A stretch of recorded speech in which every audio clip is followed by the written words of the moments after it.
In this video, I'm going to be showing you a few of my favorite aim training drills in the firing range. Drop a like, then subscribe, and let's get started. Okay, for the first aim training drill, you're going to want to grab your weapons. I recommend doing like any sort of assault rifle or SMG. I'll do the flatline for this example because I think the flatline's like a really good weapon pretty much all the time in the game. So it's a really good weapon to practice with. And then I like to grab the best extended mag as possible, so the gold one. And then you can grab whatever sight you want. Now it is worth mentioning that the different sights have different like sensitivity. So if I have a 1x, if I'm moving across my screen, that's how fast I go. But if I get a 2x4 and zoom in, I'm a lot slower. It's going to take me a lot longer to do a full 360. So yeah, it's definitely worth practicing with each optic because your sensitivity will feel different depending on which one you're using. Then for this first drill, I'm actually going to turn off dynamic spawning so the dummies aren't there. Now switch my weapon to single fire mode. Then what you want to do is stand like around here. Don't move, and then you just try to flick between the targets and hit the critical hits in the middle. So flick to your target, critical hit. And take your time with this, don't rush your shots. And then also, you're pretty much standing still, but I do want you to be moving left and right just to help with your micro adjustment. So if I start here and I flick, if I'm a little bit to the right, I want to strafe to the right to get my shot. Strafe to the left. You'll find that after practicing for a while, you have to do less and less micro adjustments because you'll be even closer to the target. But when you first get on for the day, you'll probably be a little bit off. And it's also worth mentioning that you want to be very like snappy with your aim here. Like you'd be doing a real match. You want to like lock onto your target and shoot them. Because a real match, you'd be fighting and then you zoom into your enemy and try to light them up. As compared to when people play in the fighting range, they usually do like some sort of motion like this where they're just moving like back and forth.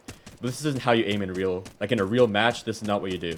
You want to be very like snappy in your aim. So instead of like flicking to your target and instantly moving on, flick on your target and like actually lock onto them. You'll be slower, but this is going to be a lot better for actually translating your aim into a real match. But after you do that for a while, you want to start incorporating some movement. So instead of just flicking to the right and standing still, like instead of just doing this, you want to start strafing to the right as you do it. So I'm moving both my thumbsticks in the same direction to hit the target.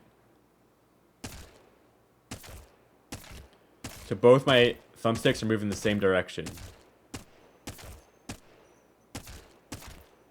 Now, I personally suck with this because I don't really do this very often in game, even though I probably should.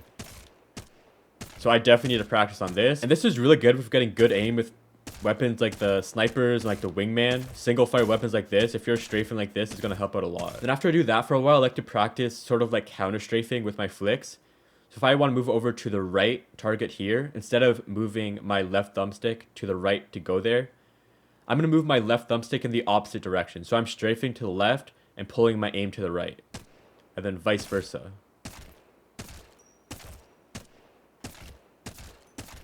So I'm basically moving the opposite direction for both my thumbsticks. Yeah, this is definitely going to be hard at first, but it's going to train your hand-eye coordination and your aim is going to be a lot better in the long run. So after a few days, you'll probably get the hang of like the different strafing techniques and you kind of just switch between them constantly instead of having to do it like split up.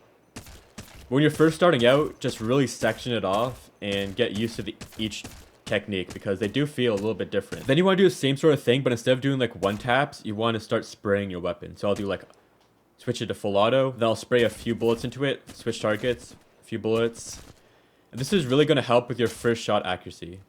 And of course, you want to be incorporating movement in this. You don't want to just be standing still. And again, take your time. I don't want to see you like flicking like this and constantly shooting. I want you to take your time and hit your shots. Even if that means you're a lot slower and your actual damage per second is lower, really focus on hitting those shots and making your ammo count. And then as you get better, again, just move further back and start doing the same thing from further away. And yeah, this is also going to help with your recoil control, just practicing this. And then next up, speaking of recoil control, we're going to actually practice recoil control. So I usually like to start off with iron sights. You can really grab whatever weapon you want to practice with. I'll just stick with the flatline for this example because I think it's a really good weapon to master. So usually stand pretty close up like this, look at my target and just try to master the recoil. So if you go to your video settings and you have impact marks turned on console, it should be turned on by default. You can just shoot at like a wall without controlling the recoil and you'll see the pattern. And now to control the recoil, all you have to do is move your thumbstick in the opposite direction. So as you see, it goes up to the left. So I'm going to be pulling down to the right on my thumbstick. And that's how I'm going to control the recoil pattern. And then once you get that down, standing still, it should be pretty easy once you learn the pattern. So once you get that down standing still, you want to start incorporating some strafing.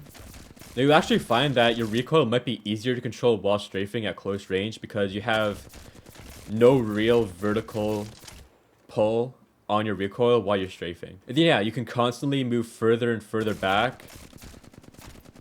And it's going to get a little bit harder. And then you can really go as far back as you like with this. Do it standing still and do it while strafing. Then once you get really good, you don't even have to focus on these targets over here. You can start looking back here and try to hit these targets. It's going to be a lot harder, but I think if you practice this consistently, it's not going to be too long before you can start hitting these targets. It's really all about getting used to that recoil pattern and pulling in the same motions every time. And then again, do practice with the different optics, because with different optics, your recoil will feel a little bit different just because of the way the sensitivity works. So if you do have a 3x on, it's going to feel a little bit harder to control that recoil compared to when you have iron sights or just a 1x. Yeah, then once you've been doing this consistently for like a few days, you should have a lot better recoil control, and you can honestly go all the way back here and try to control your recoil from here.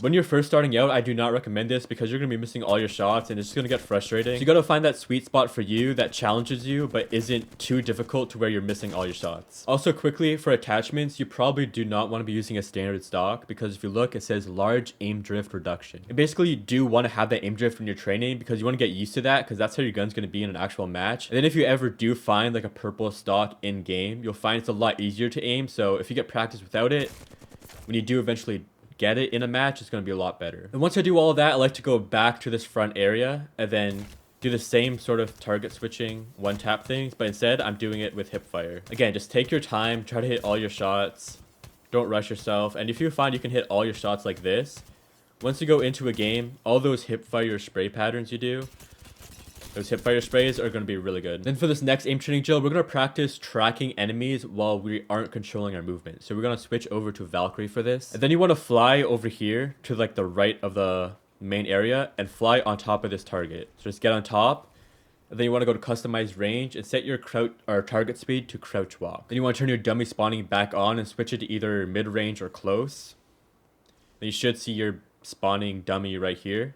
I like to have them on mythic right here, but you can switch it down to like common, rare, or epic when you're first starting out, so it's a little bit easier. Yeah, then as this thing's moving, I'm just standing on it and I want to track and then try to one clip this target right here. So as I'm moving, I'm just trying to track and one clip this target.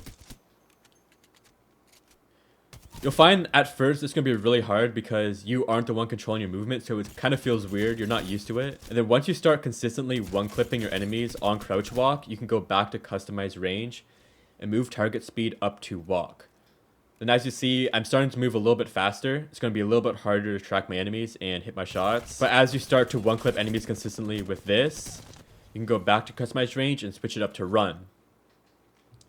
Now you're moving a lot faster. It's going to be way harder to hit your shots. But this is really good practice.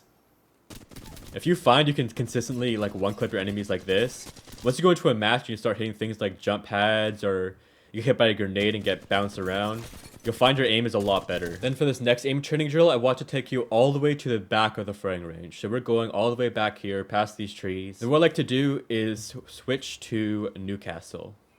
So I'm on Newcastle, I want to pull out my barrier, put it right at the edge here. So now I have some makeshift cover. And then what we want to do is spawn the enemies back here. So to do that, go to customize range and switch your, where are they?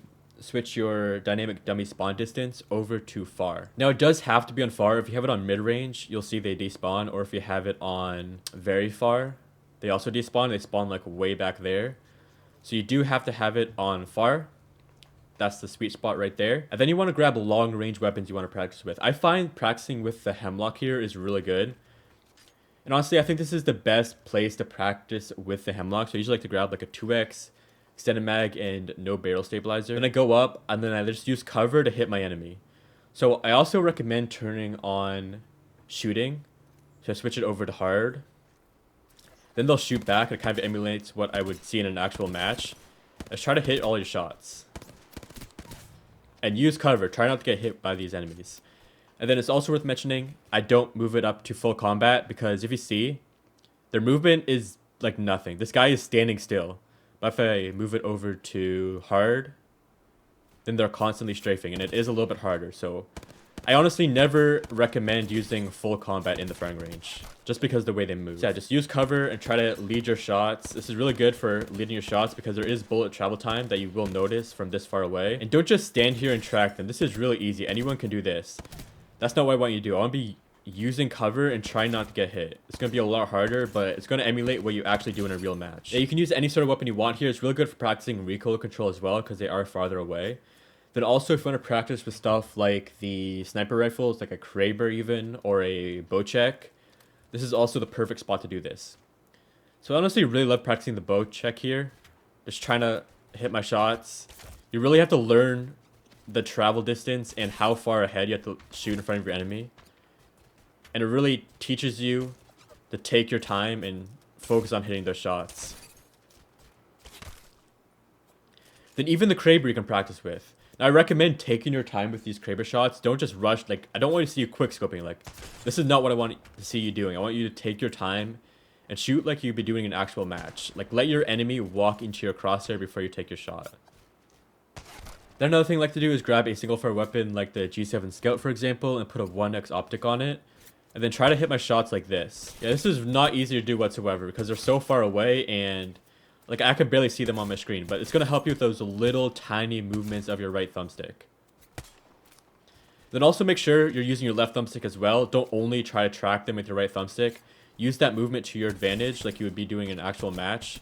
Do those sort of mirror strafing, counter strafing stuff you'd be doing. And try to take your time and hit your shots. Yeah, and all those small, tiny movements you do with your right thumb, it's going to get a lot better if you're doing this practicing drill. Because you need a lot of control to hit shots from this range. And then what I like to do is practice my close range gunfights. So I like to grab either an SMG, a shotgun, or the wingman. For this example, I'll grab the car because I think everyone should practice with the car since it's a really good weapon and it's not that easy to use. Then what you want to do is really go to whatever building you want, but the one I would recommend is over here, and I'll show you why in a sec. So once you're over here, you want to go back to customize range and then basically copy everything that I'm using. So under dummy settings, set your shield level to mythic, dummy helmets on, movement to strafe random, stance to stand, then move speed to run, and then the important part is shooting. You can turn it off and just kind of practice like this. Use cover and stuff without them shooting at you, but it's going to be a little bit different than you'd find in an actual match. If you do turn shooting on, they'll start shooting you and it's going to be a little bit harder. Basically, the different setting you switch it to, so if I switch it to like hard, they'll shoot more often and they'll hit more shots. See, they actually hit me now, but if I switch it over to easy, they basically miss all their shots. So then if you ever get low on health, you don't want to die because you spawn all the way back at the start, way up there, and you have to come all the way back down. You just want to open up your legend select menu and click on the legend you're playing. It'll instantly refill your health. Also quickly, I do recommend having legend progression turned back on for this because it allows you to upgrade your Evo shield. If you have it turned off, you'll be stuck on white Evo the entire time. So I do recommend having legend progression turned on. Do not turn your shooting to full combat. So if you look, if he's on full combat, they're basically standing still for most of the time. Like this guy is barely moving. It's easy to one clip this guy, right? Like they basically do almost no movement whatsoever compared to if you turn it on to hard. Then they're always strafing back and forth. They are kind of predictable because they move in a straight line, but the constant strafing is really good for practice. And then this part is pretty straightforward. I'll just use my cover and try to shoot my enemies, try not to get shot, and play like you were in an actual match. Like use the same movement tech you would use the same cover, play the legends you would use. And then this building is really good because there's a lot of cover. There's some verticality, there's windows, you can use some zipline tech, and you can even play on the roof here if you want. So there's just a lot of different stuff you can practice in this building, which is why it's the one I recommend. Practice strafing, practice hip firing, and just do all the things you would do in a normal match. That's all I have for this video. If you enjoyed, make sure you subscribe and check out this video where I have 21 aiming tips and tricks in Apex Legends. Thanks for watching and I'll see you in the next video.